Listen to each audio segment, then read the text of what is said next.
Yeah, let's stop with the M&Ms for a moment. Okay. Now, do you notice, and as you were probably going through this at home, you notice that there's probably a difference in location and size, probably some of the other aspects come into place as well. And the thing is about your mind, is that our mind works like a computer, okay? And that's probably why we were able to design computers, is because we work much of the same way. And so you know how you have your files on your desktop, and you have, you know, your games, you have work, you have maybe something else, pictures, maybe something else. Mm-hmm. And by knowing where that file is and what the title of the file, you can assume what the context, or what it will contain. Content. And in that's how your brain works, okay? So based on wherever our brain pulls out the file of these are the things that we like, these are the things that we dislike, and there's certain associations with them. And that's why you notice they vary. I mean, try it out with a couple different things. Think of somebody that you love. Think of somebody that annoys you. Right?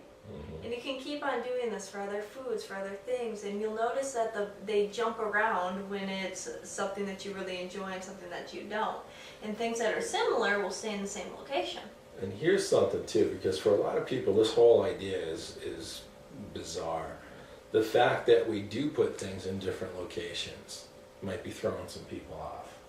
A lot of times when I'm talking to people who have been exposed to these kind of things, and you'll say, you know, do you do it to the upper left or down here or up there? They'll just say, I just see it. And it really takes some time to think about where it goes. So one of the things you can do is just close your eyes for a moment and imagine an apple. Whatever color you want to make it, if you can imagine it in color. And imagine that apple right in front of you. Now imagine that apple about a foot to your left. Now about a foot to your right. Because you'll put pictures in different locations, right, left, up, down. You'll make movies. Your mind does all this. Again, this is stuff that's usually unconscious for most people. So for some people, it's a real leap to make that jump and say, hey, this is what's happening. It's almost as if you're getting constant information throughout the day, and this is kind of background noise, and you just suddenly have to say, stop, focus. What's right there? Where is it? How big is it? Is it in color? So as we do these things, understand this. We've been doing this a long time. You're just learning how to do it. It's easier to learn how to do it with a facilitator there with you, but we're helping you through a process. It's just the beginning of a long journey. All right. So back to eating them to not like M&Ms. Oh. So get back that image of M&Ms. Okay. And for the people that are watching at home, you notice that the biggest distinction, hopefully as we're going through this, is that one, within the brightness of the color and the type of color. Okay, so for the food that he disliked, very dull, kind of like unreal color. And for the food that he liked, very lifelike. The other one was the fine-tuning of the focus, the M&Ms being a little bit more crisp and clear. Okay, and the M&Ms had no motion to it, where the food that he disliked had motion. And the food that he disliked was to the left and also a little further out. Okay, and so those are the biggest distinctions that he had. And what we are going to do now is you're going to take that food that you disliked, and you're actually going to go through those notions of like how he was describing, imagine the apple a little foot to the left or foot to the right, da da da da da. You're going to do the same thing with the food that he dislikes or the food that you dislike, and you're going to start mimicking it to have the same characteristics and same location as the food that you dislike. And you're going to actually go through the process of this. So again, close those eyes, get that M&M's image. Mm-hmm. And I want you to take it. And the first thing I want you to do is start to dull it down a little bit. Mm. Give it kind of like a little bit of color, but dull, kind of not really lifelike. Mm. And I want you to take the focus and just slightly defocus it, but still focus. Yep. Okay? And now that you have that, I want you to shrink it down just a little bit in size. Still kind of big, but you're moving it just a little bit smaller. Okay? And as you're moving it a little bit smaller, also push it a little further out. Okay. Okay? And then I want you to start giving it a little motion. Yeah. Okay? And then start moving it to the left. And move it down just slightly. And I'm actually doing this with my hands because it makes it easier. Okay? Okay? Yeah. And then make it just a little bit bigger. Okay, I don't like it that much. Make it just a little bit bigger. Alright. Because remember before he said that it was making him nauseous to make it bigger? So we're taking that same notion, so make it a little bigger, make that movement, and put more of like, to make that frame come a little bit more lucid. Yeah. Okay? So the frame's kind of a little less prominent. The motion, right there. Yep. Lock it into place, and leave it right there. And allow yourself to even kind of visualize that food that you just liked. I'm not even sure what it was, but it doesn't really matter. And visualize that.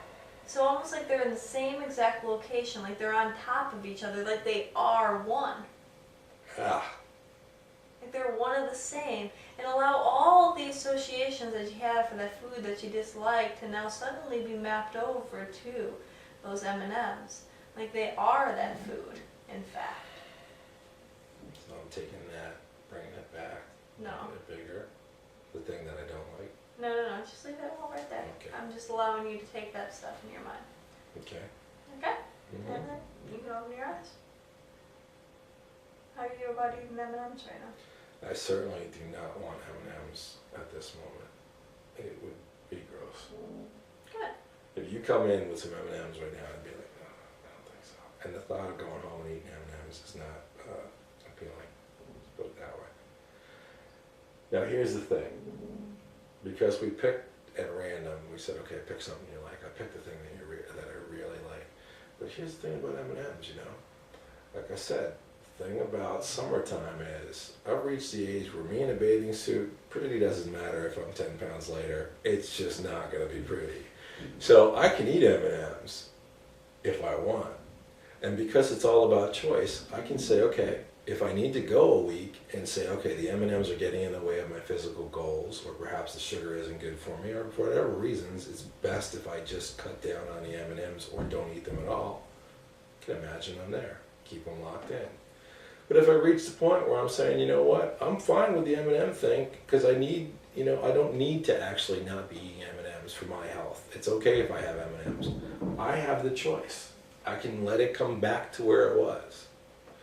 It's about choice, because if I let it come back to where it was, as I'm going to do now, it is beautiful to have M&Ms. I move them back here. But see, the thing Not good. about that would be that you would have to form a new conscious effort to make the change. I actually have to think about the M&Ms, bring them back here in order to make the change. Because, okay, and people ask, well, how is this that effective? If I want to move it, then I'll move it, and then I'll start eating it again. Now, it doesn't really work that way, because how often do you really think about the foods that you dislike? It's not something that you go about the day thinking about liver and onions all the time.